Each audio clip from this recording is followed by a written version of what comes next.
Buenas tardes, mis queridos cazadores de serotonina. Espero que estén muy bien, de lo mejor ya en este día 4 de febrero de este 2021. Como les decía la semana pasada, ya se fue este primer mes de este año nuevo, que apenas ayer yo estaba cayendo en cuenta que era año nuevo y hoy ya iniciamos este segundo mes del año. Bueno, pues ahora con un cambio de clima bastante medio molesto, mucho aire, terror para los que somos alérgicos, pero bueno, digo, a final de cuentas hay que disfrutarlo. El día de hoy, pues les voy a presentar un tema bastante sencillo, que a lo mejor les va a recordar a algo de este pasado diciembre, pero pues bueno, antes de entrar a eso, quiero recordarles nuestras vías de comunicación a través de prácticamente todas las redes sociales. Tenemos Facebook y Twitter, donde nos pueden encontrar en Facebook y en YouTube nos pueden encontrar como Radio UPG, y en Twitter y en Instagram como Radio UPG Oficial, para que por ahí estén viendo pues qué hay de nuevo con todas las publicaciones, y todo el contenido que se está manejando ahí para ustedes, para que nos dejen por ahí sus comentarios, sus sugerencias y todo eso que quieran que nosotros sepamos, y entablar por ahí una conversación padre. Y pues también otra vía de comunicación alterna es el número de teléfono, que es directamente aquí en cabina, donde pueden marcar sin ningún problema, que es el 81 86 03 36 02 y 03. Esas dos terminaciones dan directamente aquí a la cabina. Y si por alguna razón no pueden estar viendo la transmisión por ahí en Facebook, que porque lo tienen bloqueado en el trabajo, porque algo por el estilo, en www.upg.mx, en la parte de mero abajo, viene el enlace para que se puedan ir a la transmisión de radio tal cual, de la transmisión de radio digital. Muy bien, bueno, agradeciendo como siempre a la Universidad Pedro de Gante por el espacio que nos brinda, y al rector Fernando Garza y al director de radio y productor, el licenciado Enrique Sánchez, por las facilidades que nos dan para que este y todos los proyectos se lleven a cabo y poderles llevar a ustedes toda y mucha más información. Bueno, hoy quiero platicar con ustedes sobre un problema que es bastante común, sobre todo después de los 40 años, y que empieza a checar por ahí de los diciembres, cuando nos empezamos a malpasar con la comida. Esta es una condición que puede dividirse en dos condiciones separadas que ahí conviven, que es la colicistitis y la colelitiasis.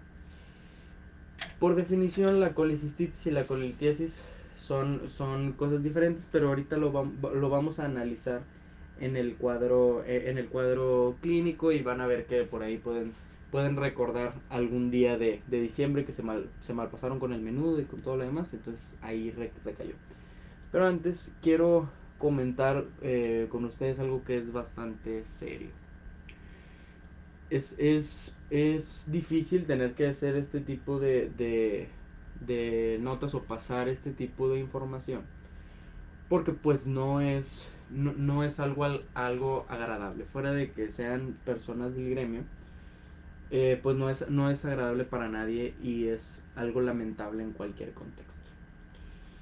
En las semanas anteriores, la semana pasada, se suscitó el caso allá en Chiapas de la desaparición de una médico pasante que estaba prestando su servicio en un hospital de la Secretaría de Salud de allá de Chiapas. Ella había hecho un reporte sobre un presunto acoso sexual que ella estaba viviendo en su campo clínico.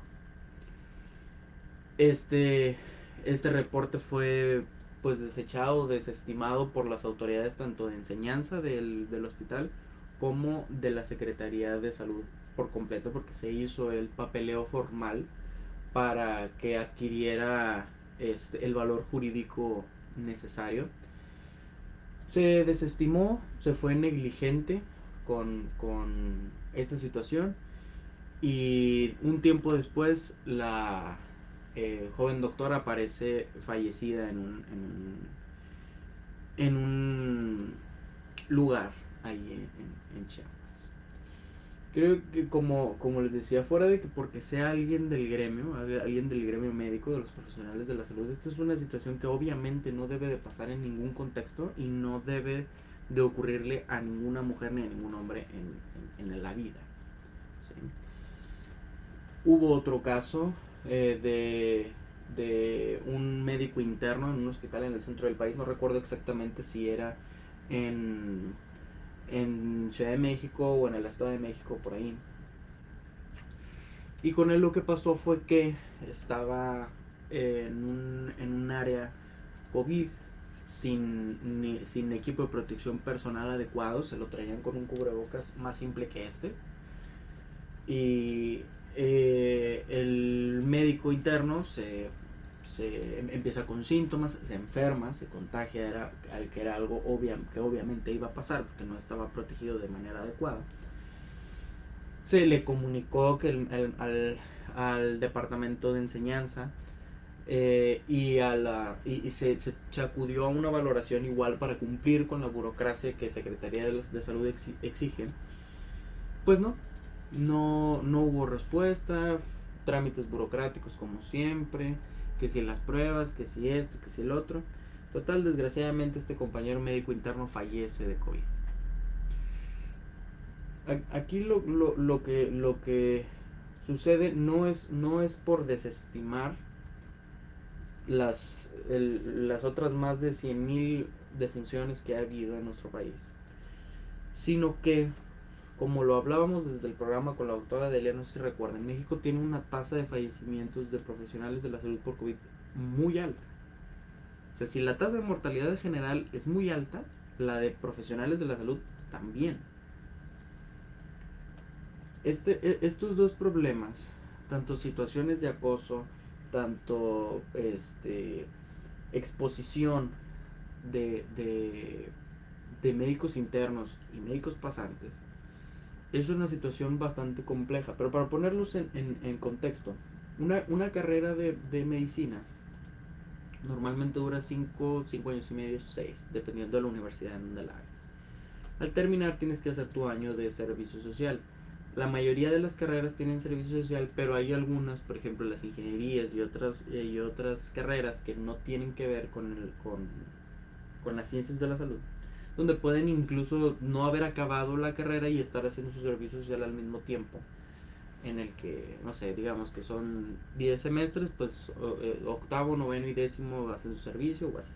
Total, a lo que voy es que lo pueden mezclar junto con sus clases, algo que en el área de la salud no se puede.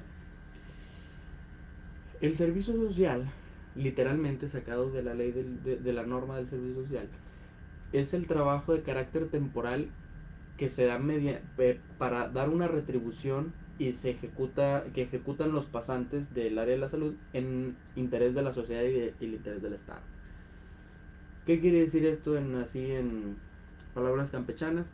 Es una manera de regresarle o de darle algo a cambio a la sociedad por haberme dejado estudiar medicina o por haberme pagado la carrera de alguna manera.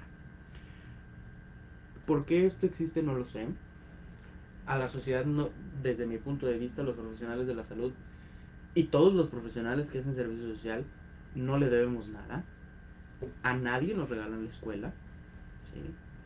La pagamos con el sudor de la frente de los papás y con el sudor de la frente de uno. No sale de los impuestos de la gente, por más pública que sea, salvo excepción de la UNAM, que desconozco cómo sea su proceso de pagos, que sé que pagan mucho menos que acá en el norte, pero bueno, esa es otra historia. Al menos aquí los que estudian en la uni, en la Universidad Autónoma, pagan su cuota interna, pagan sus cuotas de rectoría, y por eso no se le debe nada a nadie, ¿eh? O sea, los que estudiamos en escuelas privadas, menos. Entonces, ¿por qué habría de haber una retribución a la sociedad si la sociedad, al menos en el contexto de los profesionales de la salud, no hace más que dañarnos? ¿Y a qué me refiero con dañarnos? Estos dos casos que les planteo son unos de muchos. Porque en comunidades hostiles, ¿sí?, ha habido ataques directos a profesionales de la salud donde los golpean, donde les echan ácido, donde les echan agua caliente, donde les queman los consultorios. La gente dice, no, es que yo no quiero tener un médico pasante porque no soy un ratón de laboratorio para que estén practicando conmigo y experimentando conmigo. Señor, créame, los médicos pasantes tampoco quieren ir a su comunidad. Porque saben que los agreden, que los tratan mal, que están en riesgo a veces inminente de muerte. Porque se los han llevado secuestrados y a veces ya nunca regresan. Creo que esa no es una retribución apropiada, una retribución válida. Digo, no sé cómo sean en otras carreras, los invito a que en las cajas de comentarios nos dejen cómo es en su carrera.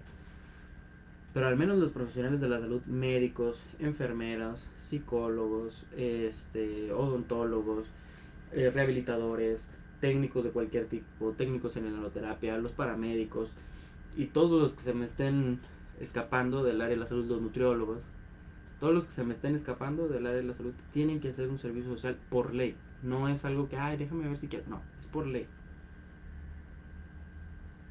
Estaría padre que la autoridad nos ayudara a entender a nosotros el por qué se tiene que hacer cuando en la mayoría de las ocasiones la sociedad no hace nada por uno para pagarnos la escuela. O yo voy a levantar el teléfono y decirle, Secretaría de Salud, no tengo para pagar la cuota de este semestre, ¿me das dinero? No creo. Y aunque lo hagas, obviamente te van a bater y te van a mandar por un tubo. Sea escuela pública o sea escuela privada. Oye, pero es que no es mucho. Sea lo que sea, no se lo pedimos a nadie. Del sudor de la frente, como les decía, de nosotros cuando trabajamos y estudiamos, y de nuestros papás cuando pueden tener la oportunidad de que nada más los papás paguen, que a toda. Pero fuera de ahí es dinero privado, no es dinero que sale del erario. Los ninis son los que deberían de hacer el servicio social por toda la lana que le están sacando al erario público, literalmente, porque sale del presupuesto. Pero bueno, un médico de servicio social, para los que dicen, ay, es que sí les pagan, y fíjense que les pagan entre 3 y 4 mil pesos al mes por trabajos extenuantes, a veces de más de 8 horas al día. Y que no te toque vivir en la comunidad, porque hay gente hay médicos y hay enfermeros y otros profesionales de la salud que viven en el centro de salud, porque se van a un lugar allá, San Gargarito Arrinconado, un lugar así bien lejos, y obviamente no te da ese sueldo para pagar una renta, tienes que quedar a vivir en el centro de salud, y el médico está ahí las 24 horas, son las 2 de la mañana, tú ve, él te tiene que atender. Como si el médico no comiera, no durmiera, no tuviera necesidad, no tuviera que estudiar, porque tienes que seguir estudiando, Digo, para los que estaban estudiando medicina o surprise, no se acaba la estudiada al acabar de la escuela, y los que no, entérense, no se deja de estudiar, porque la mayoría de las veces te estás preparando para el examen de residencias médicas. Y llegan siempre en una actitud prepotente y déspota, porque creen que con los 20 pesos que ponen al mes para el IMSS o para el servicio social que tengan, alcanza para hacer las mil maravillas. No sale ni para el sueldo del médico, mis estimados. Entonces, ¿qué es el deber ser de este problema sistemático? El deber ser es que la Secretaría de Salud le pague a los médicos apropiadamente un salario ya egresados. ¿Sí? Si quieren que los médicos vayan a esas comunidades, que paguen. Nada en esta vida es gratis, mis queridos amigos. Aún lo que sea aparentemente gratis, aunque la vacunación, aunque lo que tú quieras, gustes y mandes, que según el gobierno es gratis, no lo es, nos cuesta a todos. Bueno, a todos los que pagamos impuestos, ¿verdad? Porque la recaudación es del menos del 60%, según el SAT. Entonces, nada es gratis, a todos nos cuesta. ¿Sí? Así que, amigo médico, si estás viendo esto, si alguien te dice, por mí tragas, tú dile, por mí tienes servicio de salud. Porque es la verdad, no estamos alejados de la realidad. Se necesita hacer una política de salud integral en esta materia. Ha habido muchos llamados en redes sociales a la cooperación entre los médicos y a exigir que sea retirado el servicio social, ¿sí? Porque, pues sí, tratando de empatizar un poco con la Secretaría de Salud, pues dice, oye, pues es que hay comunidades a las que nadie quiere ir. Pues sí, criatura, pero pues así son de problemáticas esas comunidades. No es porque sea por bonitas, obviamente. No es porque no son hostiles ahí. No es porque no sean inseguras. Hay que pensar un poco más en eso para establecer una solución. Sí, se tiene el derecho a la salud, nadie lo dice. A la procuración de la salud, como lo decía la doctora Delia en el programa anterior. Pero desde mi punto de vista hay límites. Hay límites, debería de existir el revocar los servicios de seguridad social, del IMSS, del ISSSTE, bueno, el INSABI, aunque ni siquiera tiene políticas de operación, pero el INSABI cuando exista, o el Seguro Popular cuando existía, para que, oye, si maltrataste a un médico, si le hiciste algo a la infraestructura hospitalaria, si lo que tú quieras, ahí nos vemos, ya no tienes servicio de salud.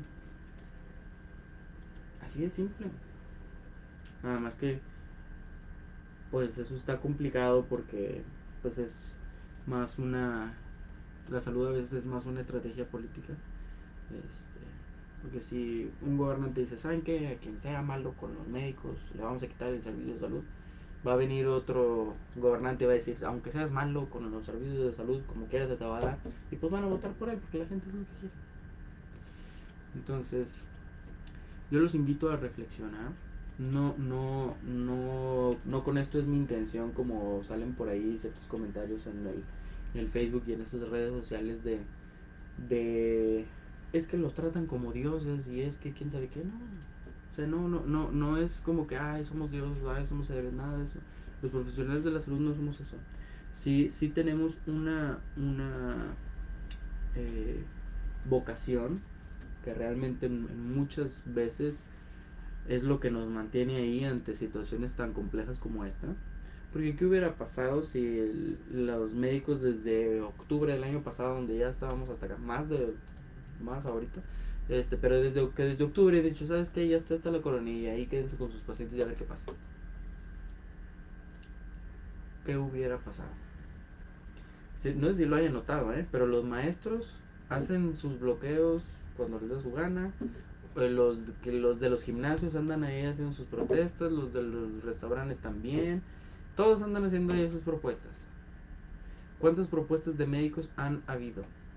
Las protestas de médicos que ha habido han sido por los asesinatos de médicos. Cuando se trató de recuperar un salario que bajaron, que como quiera valió que eso hace tiempo, y nada más, párale de contar. Todos, y aún así fueron paro de labores simbólico, porque las guardias como quiera estaban cubiertas.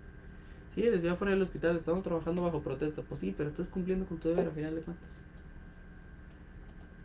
Entonces, ¿realmente la sociedad mexicana está preparada o sería capaz de soportar un paro real de los profesionales de la salud? Yo creo que no. Entonces, pero pues desgraciadamente la vocación de la que muchas veces dicen, no tienen vocación porque queremos cobrar por nuestro trabajo, es la que nos ha mantenido ahí. La humanidad y todos esos valores cívicos y morales y humanitarios que tenemos son los que nos mantienen ahí, porque sabemos que los pacientes desgraciadamente no tienen la culpa, porque muchas veces es ignorancia por lo que hablan y dicen cosas que nada que ver, o por miedo, o por X o porque Y, pero no es justo. Pero bueno, lo dejo a su consideración. Como siempre, yo sé que ustedes son como son partícipes de este programa, tienen un nivel diferente de raciocinio y de pensamiento crítico, entonces lo voy a dejar a su consideración, no para que a lo mejor se vuelvan activistas en pros de los derechos de los profesionales de la salud, sino para que cuando escuchen ese tipo de de comentarios o vean esas notas amarillistas que la mayoría de las veces están fuera de contexto, como hace días que es que a una señora le negaron la atención y tuvo que parir en la calle, es que el señor falleció porque llegó a un hospital COVID y le negaron la atención. Todas, señores y señores, todas las historias tienen dos lados. Entonces, antes de hacer ese comentario en Facebook, antes de compartir esa nota amarillista, analicemos la información y vamos a ver si qué tan cierto es. Vamos a que todos empiecen a dar cuenta que son problemas del sistema, no del profesional. Si quieren culpar a alguien, culpen al sistema, culpen al COSER, a Gatell, al presidente, no sé, a quien ustedes quieran culpar, pero el profesional de la salud es un mexicano de a pie igual que ustedes. Entonces, pero bueno, como dicen por ahí, hay que tener esperanza, los buenos somos más. Muy bien, bueno, ahora sí, ya después de este tema bastante complejo y bastante pues difícil de platicar, bueno, o de recordar, porque ya lo habíamos platicado.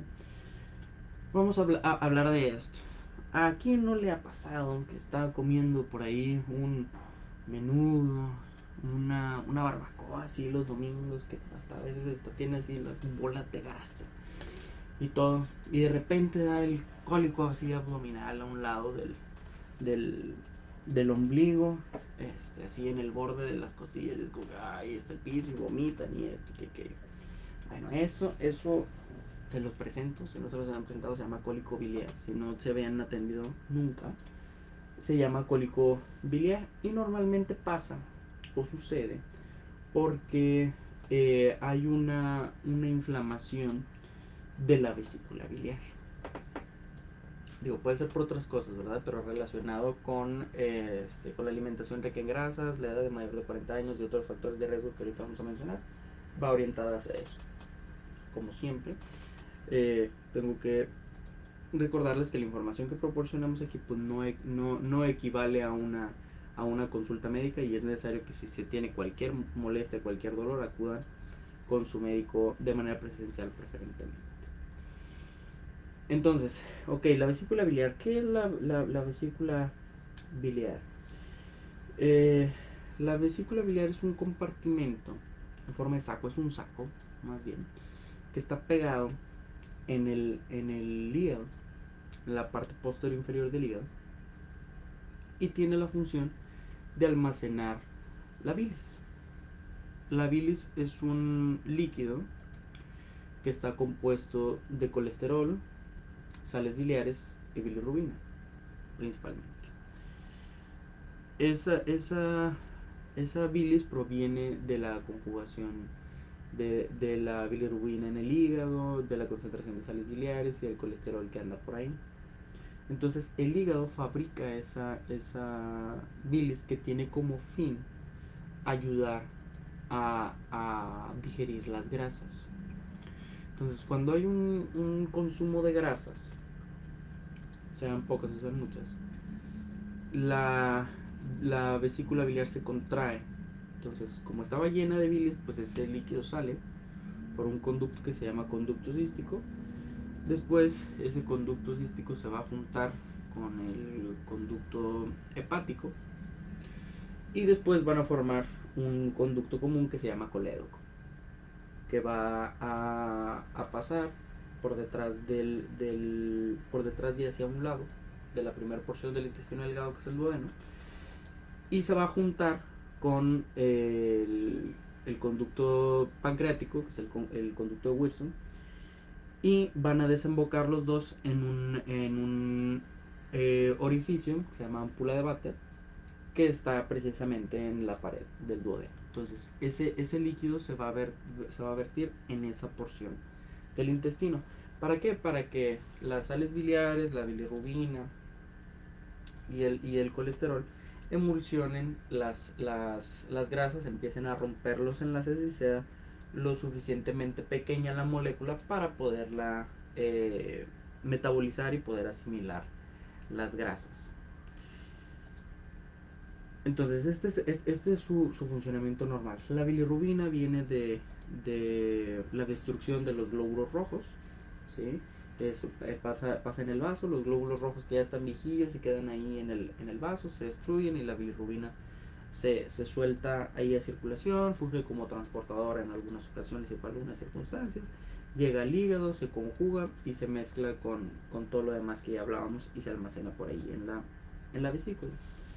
Entonces, esta inflamación que decíamos que sucede, normalmente ocurre a consecuencia, principalmente, de la presencia de cálculos o de piedras dentro de la vesícula. A este padecimiento se le llama colelitiasis. El prefijo cole es de vesícula biliar, litiasis de litos, y litos significa piedra, entonces ese es el nombre, así de sencillo es la misma. Entonces, como no les gusta complicárselo, siempre ponen así nombres así nada más compuestos para no batallar. Entonces, estos cálculos en muchas ocasiones están hechos de colesterol. Tardan un tiempo en hacerse, no es como que de hoy para mañana ya te sale un cálculo de 10 milímetros, no. Entonces, ahí se van haciendo con el tiempo, normalmente se hace el lodo, se llama lodo biliar, y este lodo pues se empieza a compactar y se hacen piedras. Entonces, lo que llega a pasar es que pues al estar llena de piedras, porque normalmente no nada más es una, sino se hacen varias, el conducto por donde sale la bilis, que es el conducto cístico, se tapa. Entonces eso genera una molestia. A la hora de que se contrae la vesícula, normalmente después de haber ingerido alimento, y si este alimento tenía muchas grasas, más todavía, entonces se contrae. Como hay piedras, obviamente va a doler, ¿sí? Por eso el dolor se presenta principalmente después de haber ingerido algún alimento. Cuando la vesícula ya está muy llena de piedras, el cólico la mayoría de las veces está ahí, no es intermitente. Entonces, pues es una de las principales causas de consulta en el servicio de urgencias, el cólico biliar. Y pues hay una incidencia por ahí significativa en nuestro país. Digo, esta estadística es un poquito está un poquito retrasada porque estoy sacando la información de algo que se llama guía de práctica clínica. Entonces, pues está un poquito atrasada la cifra. De igual manera, o sea, en los adultos es común que el cólico biliar pase. Entonces, pues, ¿qué es lo que hacemos? La mayoría de las veces, y sobre todo las personas que pues, tienen por acá un pensamiento crítico, pues van a urgencias, ¿verdad? O sea, porque el dolor es bastante importante, entonces pues corren para allá, para urgencias. ¿Qué interviene en este padecimiento? Hay ciertos factores de riesgo que predisponen más o menos a que haya este padecimiento. La edad es una de ellas, la más frecuente es a partir de los 40 años y ya un poquito más hacia los 70 por ahí se incrementa un tantito más el riesgo. Tenemos un 20% que es a partir de los 40 años y 30% en los mayores de 70 años. El sexo femenino, porque tienen un metabolismo de las grasas diferente al masculino. El embarazo, puede haber embarazos durante el desarrollo del embarazo, y normalmente son cálculos de colesterol, y pues dan formas asintomáticas de litiasis biliar y pueden desaparecer después de que el embarazo se resuelve. La toma de anticonceptivos orales o la terapia hormonal sustitutiva en mujeres que ya son menopáusicas también nos puede colaborar en eso. Por eso pues los 40 años y luego esta terapia hormonal de reemplazo pues también nos incrementa por ahí el factor de riesgo. Fármacos como los fibratos y la ceftriaxona. Los fibratos nos ayudan por ahí con el metabolismo de los ácidos grasos a las personas que tienen por ahí elevados los triglicéridos y todo ese cotorreo. Para eso nos ayudan los fibratos, y la ceftriaxona pues es un antibiótico de amplio espectro. Que haya habido antecedentes de litiasis biliar, o sea que mamá, papá, abuelos, hermanos hayan tenido litiasis. Obesidad, eh, que se dé nutrición parenteral, o sea, estas personas que no pueden ingerir un alimento adecuadamente por la razón que sea, a los que se les tiene que alimentar a través de una sonda por una vena, que sea un paciente diabético, que tenga cirrosis hepática, en aquellos pacientes que pues como lo vimos en el programa sobre el alcohol, que o fueron alcohólicos durante mucho tiempo o tomaron medicamentos hepatotóxicos por mucho tiempo, nos da la cirrosis hepática y pues eso puede ser un predisponente. Eh, la enfermedad de Crohn, que es una enfermedad autoinmune del intestino. Dislipidemia, lo que les decía, que haya una modificación por allá en los niveles de colesterol, triglicéridos, ácidos grasos, todo eso. Y enfermedades hepáticas y metabólicas, por ahí pues la hepatitis, que pueda estar presente por ahí. ¿Cuáles son los síntomas, cuáles son los signos que nos ayudan a hacer un diagnóstico? Recordemos que cuando un padecimiento es en un corto tiempo, la evolución es de un corto tiempo, pues decimos que es agudo, entonces decimos o colecistitis aguda o colelitiasis aguda. Entonces tenemos un signo que se llama signo de Murphy, en el que el médico les va a tocar el reborde de las costillas, ¿sí? Y les va a decir inhale. Ustedes inhalan y al momento de inhalar, el dolor, el cólico, les va a cortar la respiración. O sea, van a tratar de inhalar y va a haber el dolor, ¿sí? Entonces, ese es uno. Si está ese signo positivo, es el signo de Murphy positivo, nos da por ahí un indicio de que la cosa va hacia allá. A veces se palpa cuando ya está en fases complicadas de la colecistitis aguda y que se complica, se puede palpar la vesícula biliar. El dolor pues es normalmente aquí en el flanco y en el cuadrante superior derecho. Resistencia muscular en el cuadrante, eso quiere decir que al momento de que el médico trate de palpar los músculos abdominales van a hacer resistencia, se va a poner un poco más duro el abdomen. Náusea, vómito. A veces nos podemos encontrar fiebre que es mayor a 39 grados, la sensación de calofríos que viene con la fiebre y la inestabilidad hemodinámica. La inestabilidad hemodinámica es que haya una alteración en la frecuencia cardíaca, en la presión arterial, en la oxigenación. Y si esto se desbalancea resultado de los procesos inflamatorios que se dan localizados, que después se pueden hacer sistémicos. Aparte, por ejemplo, la temperatura, o sea, bueno, la fiebre mayor a 39 grados, lo que va a hacer es que va a ser una vasodilatación sistémica generalizada. Entonces, recuerden lo que decíamos sobre de la manguera. Si a una manguera le tapo el orificio por donde sale, pues sale con una mayor presión. Y si tengo el mismo volumen, pero tengo una manguera más grande, pues va a salir con menos presión. Entonces, a nosotros nos pasa exactamente lo mismo. Se hace una vasodilatación sistémica, la presión disminuye y pues te sientes mareado o incluso hasta te puedes desmayar. Entonces,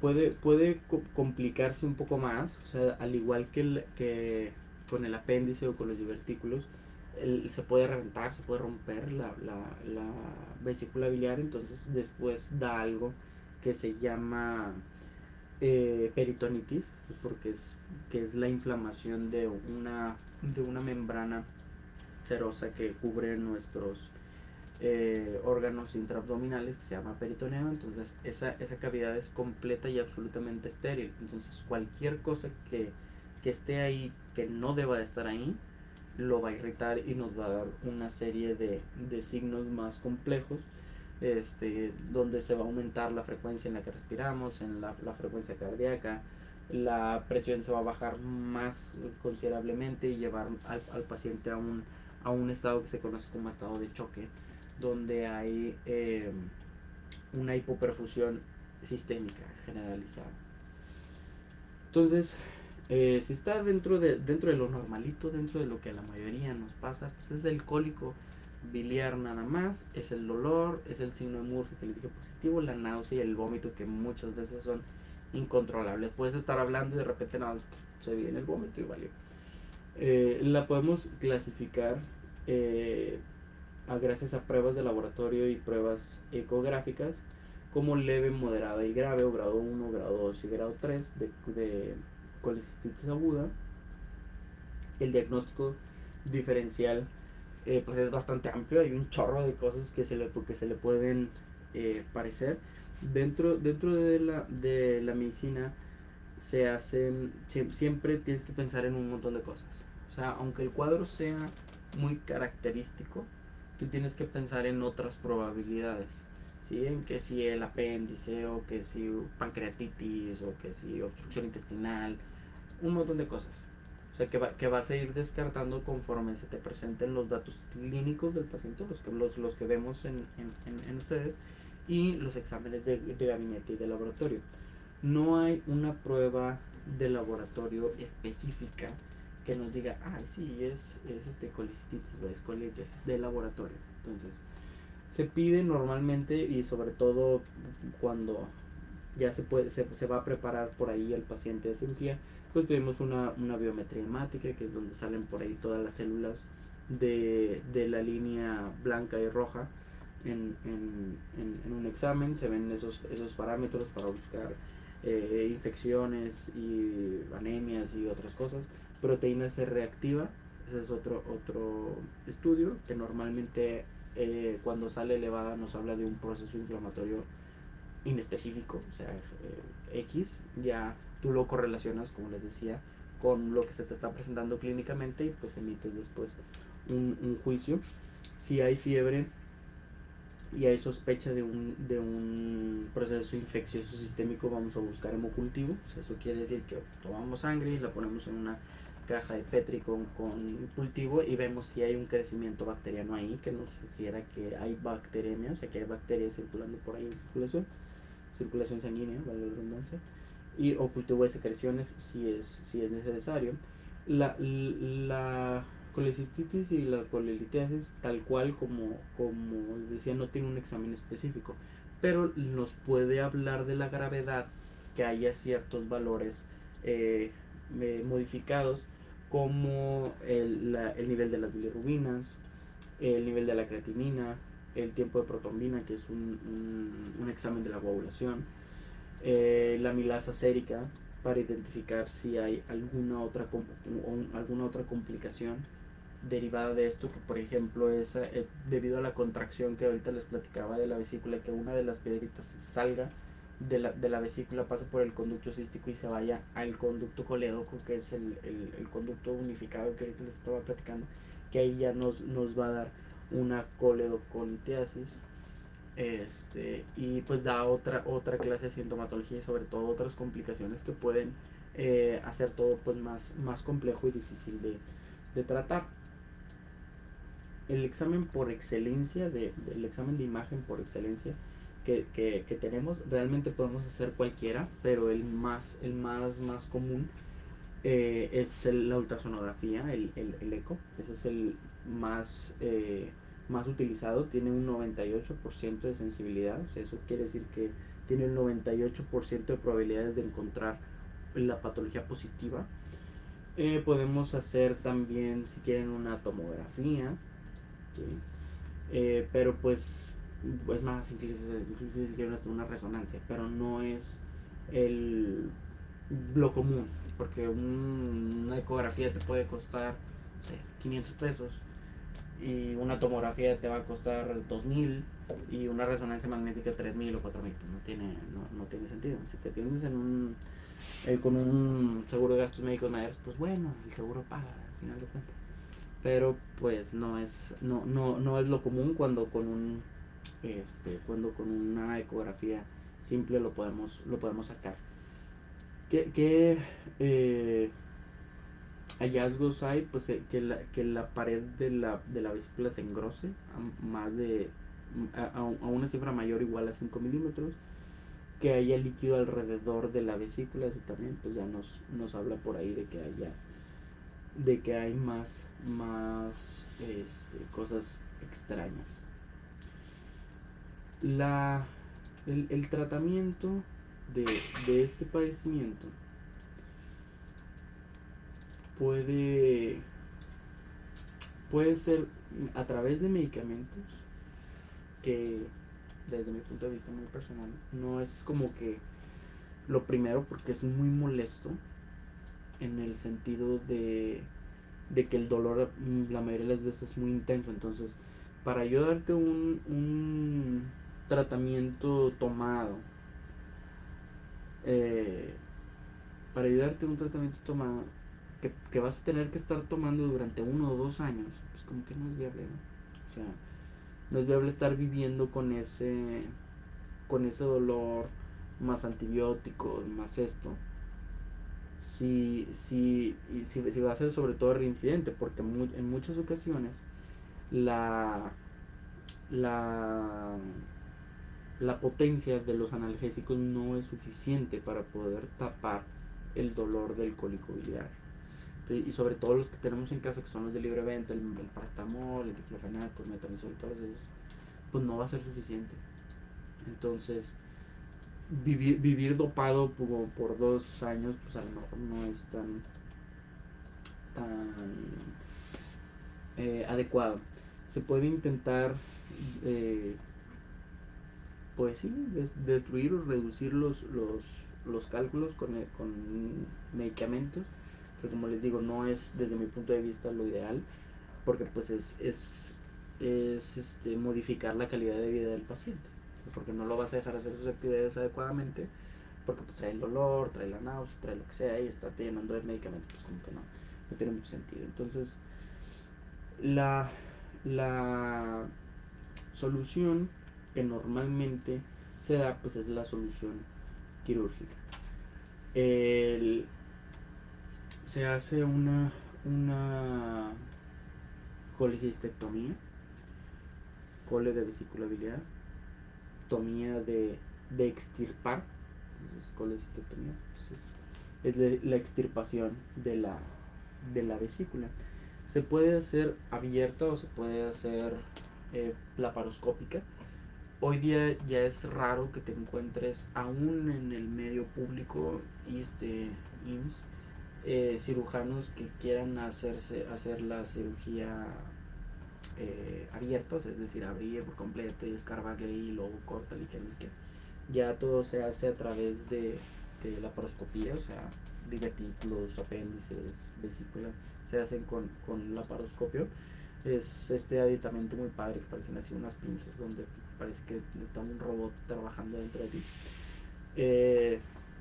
Y realmente el proceso es bastante sencillo. Normalmente la cirugía eh, tarda 1 hora, hora 20. O sea, lo más complejo, lo más tardado es el proceso pre y post. O sea, el preoperatorio, que es pues el ayuno de las tantas mil horas, dependiendo de dónde te operes. El tratamiento el ayuno súper largo que a veces te piden por la cuestión quirúrgica, que después me gustaría tener con ustedes un programa uno de analgésicos y un programa con un anestesiólogo para que nos hable de todas las cosas que pueden ocurrir por ahí con los anestésicos. Está bastante interesante. Entonces, el procedimiento es bastante, como les decía, bastante simple. En una laparoscopía se insufla el abdomen, se hace un domo así con el abdomen, se insufla con CO2, eh, para que pues se haga una especie, como les digo, de domo de arena y poder poner los dos trócares así y estar viendo con una cámara y trabajando con el otro instrumento. Lo que se hace es nada más despegar la vesícula biliar del hígado, porque están pegadas por fascias y membranas. Entonces se despega de todos lados, pues eso es una bolita que está pegada así en el reborde hepático. Entonces se corta por aquí, se corta por aquí y se deja ya móvil. Se pinza de un lado, se pinza del otro, y luego con un bisturí cauterio, o con los mismos aditamentos que trae el laparoscopio, corta el conducto cístico y se queda ya cauterizado. Entonces ya no sangre. Está muy padre, está muy bueno. Entonces, de hecho, por la misma por el mismo trocar meten dentro de una bolsita la vesícula biliar ya reseccionada, y por el mismo tubito del trocar del laparoscopio sale la vesícula biliar. Se hace una revisión así general, se enjuaga, se sutura lo que haya que suturar, y se retiran los instrumentos y se acabó la laparoscopia. El, el CO2 que quedó ahí, pues se va fugando o se va absorbiendo, y ya tarda un poquito en ser este proceso. Y pues nada más, eso es todo, salvo las indicaciones ya eh, farmacológicas que hay que dar, que es pues, lo de cajón, que es la analgesia y los antibióticos. Puede haber complicaciones como infecciones, hemorragia,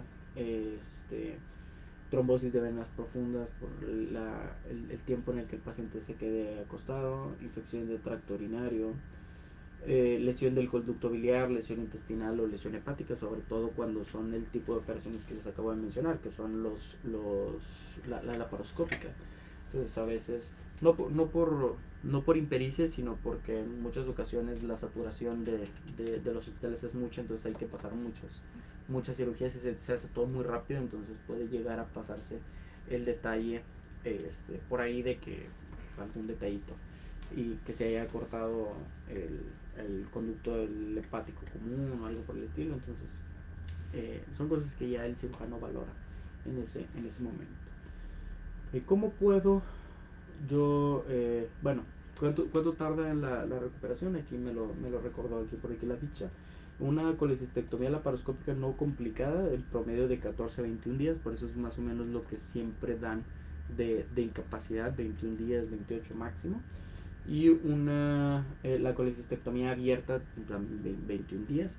Una es más molesta que la otra, porque pues, obviamente lo que hay que hacer en una es diferente a lo que hay que hacer en la otra. La abierta pues es más abierta, es un poco más agresiva, más sanguinaria.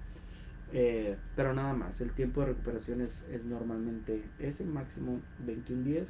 A veces, casi siempre, cuando las cosas salen bien, tienen 10 días de incapacidad y ya andan a todo dar, queriendo ir al gimnasio y hacer una serie de cosas que no es ideal.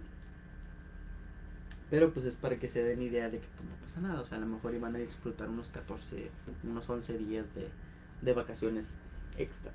Ahora, ¿cómo lo puedo yo prevenir? Tengo que hacer principalmente, como en todo, cambios en el estilo de vida. ¿Okay? Tengo que modificar mi manera de comer.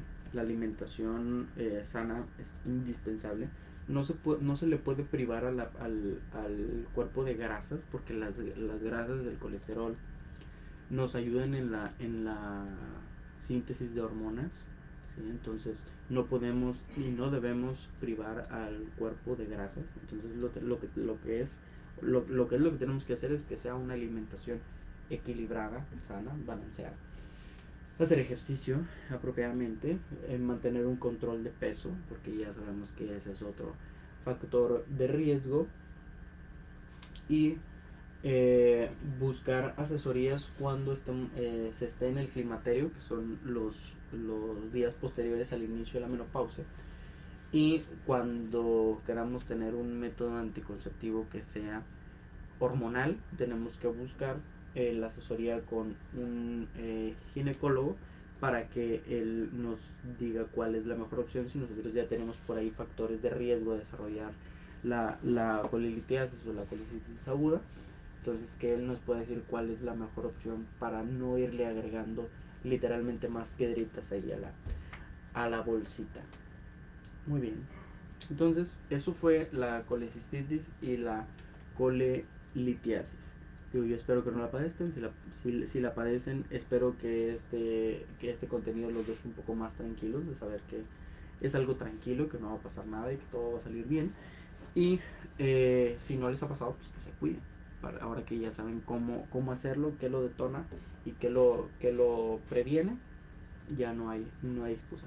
Hay que bajarle un poquito a los tacos de barbacoa, al menudo, al chicharrón, que está tan bueno, pero pues como quieran, hay que bajarle. Que les dé un poquito más de remordimiento para que le huyan a esos alimentos, o al mínimo que no sean de todos los días.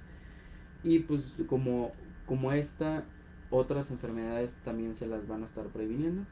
Entonces, espero que esta información les haya gustado mucho y que este programa en general los haya hecho pensar en lo que hablábamos al principio y recapacitar sobre su estilo de vida para esto otro. Como siempre, les recuerdo nuestras vías de comunicación. Tenemos por ahí Facebook y YouTube, donde se va a subir este contenido para que por ahí lo puedan volver a ver o lo vean las personas que no lo pudieron ver no lo pudieron ver en vivo, para que lo compartan. Recuerden siempre darle like por ahí al contenido si les gustó, darle clic en la campanita, suscribirse, para que pues les esté llegando por ahí una notificación cada que se esté subiendo contenido nuevo.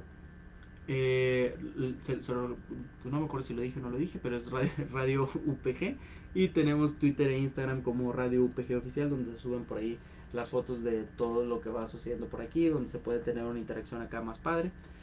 Agradecemos como siempre a la Universidad Pedro de Gante por el espacio que nos da para que este programa se lleve a cabo, para poderles llevar a ustedes esta información. Al rector Fernando Garza y el director de radio, el licenciado Enrique Sánchez, por las facilidades que nos dan para poder llevar hasta ustedes esta información y que sean ustedes quienes puedan dar ese interés de impact en alguna reunión o en alguna plática y digan que lo vieron por aquí. Les agradezco mucho, infinitamente. Sé que esto los tomó como por sorpresa y no hubo un anuncio formal de que iba a haber un cambio de horario, entonces nos vamos a volver a ver aquí los jueves ahora a la una de la tarde. Espero que en dado caso de que llegue a haber otro cambio, pues podérselos hacer saber con antelación, para que nos puedan acompañar por aquí y no sea algo así como que de imprevisto o de sopetón.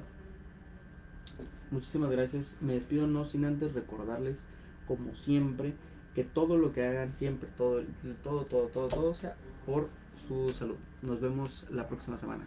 Muchas gracias.